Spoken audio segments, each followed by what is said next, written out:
Have you ever wondered why some people speak English so beautifully? Their words sound like music, while others struggle to make sense. Well, today, my friend, I'll take you on a journey, Rainbow, to a land where every word was alive, a place where even commas danced, and full stop stood proud. Welcome to Grammarland. Once upon a time, far away, beyond the mountains of confusion and the rivers of mistakes, there was a bright and cheerful place called Grammarland. It was no ordinary land. Here words could walk, talk, laugh, and even argue.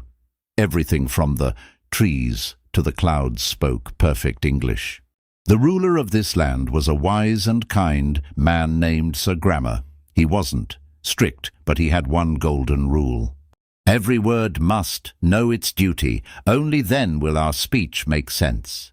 Sir Grammar had 8 wonderful children. They were called the parts of speech, and together they built every sentence in the world. Their names were noun, pronoun, verb, adjective, adverb, preposition, conjunction, and interjection. Let's meet them one by one. Noun was the eldest child, proud and respected. He said, "Without me, nothing has a name." He gave names to everyone and everything, to people like Ali, Sarah, and John, to animals like cat, lion, and elephant, to places like London, Carrick, and school, and to things like pen, car, and moon. He had 4 beautiful families. 1. Proper nouns, special names that always begin with a capital letter.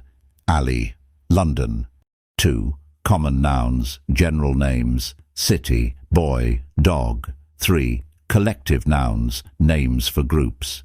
Team, family, army. 4. Abstract nouns, names for feelings or ideas. Love, peace, honesty. Proper noun always wore fancy clothes. Common noun wore simple ones. Collective noun loved crowds. He never went anywhere alone. An abstract noun lived quietly, lost in thoughts and dreams.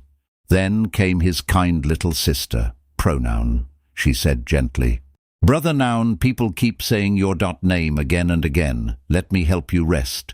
So instead of saying Ali is kind, Ali helps others. Ali is loved by everyone. She said Ali is kind. He helps others. Everyone loves him. Everyone clapped. Pronoun made sentences short, smooth, and easy. She had many forms. I, you, he, she, it, we, they, mine, yours, theirs.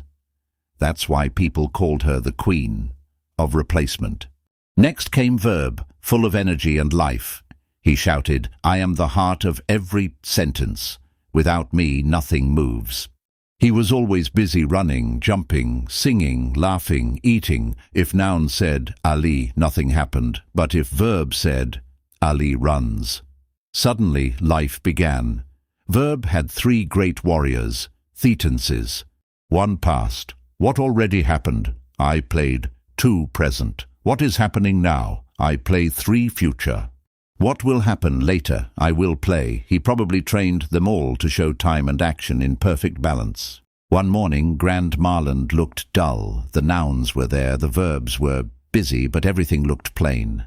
Then came adjective, the artist with her colourful brush. She smiled and said, "Let me add some beauty." She painted the world with her words. Boy became a tall, kind, handsome boy. Flower became a red, sweet, beautiful flower. She answered 3 magic questions. Which one? What kind? How many? This red car is fast.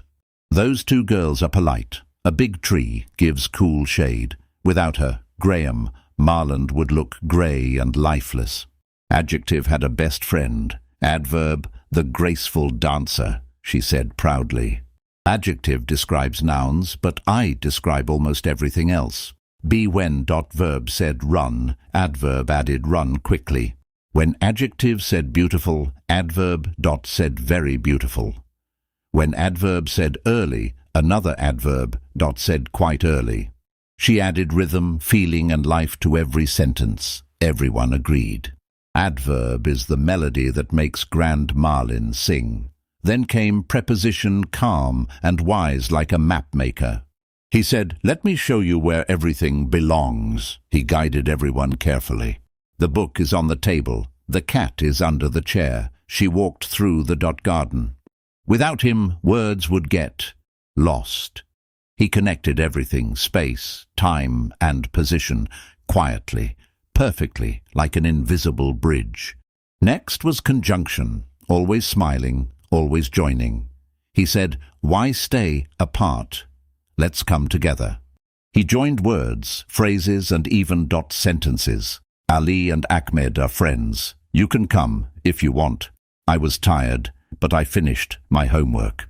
He had 3 kinds of magic ropes: coordinating and but, or subordinating, because although if correlative either or neither nor, people loved him, he was the glue of Grand Marland. And finally came interjection, the youngest and most emotional.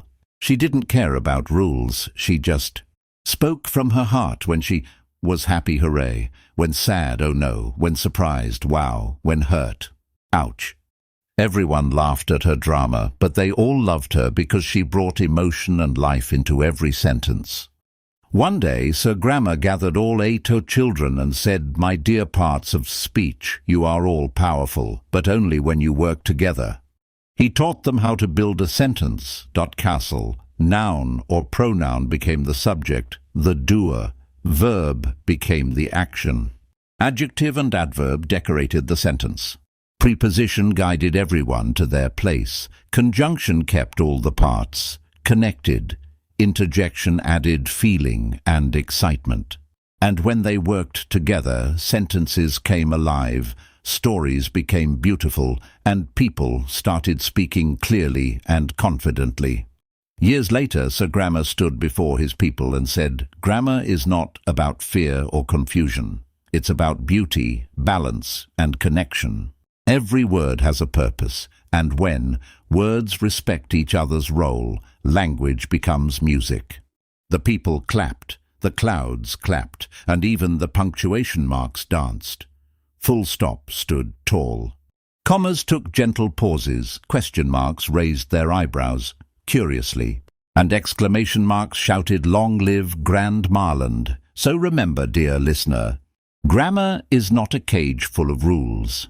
It's a beautiful orchestra where every word plays its part in harmony. When your words work together, your English becomes clear, confident, and full of life. Speak with heart, write with care, and let your language shine just like Grand Marland.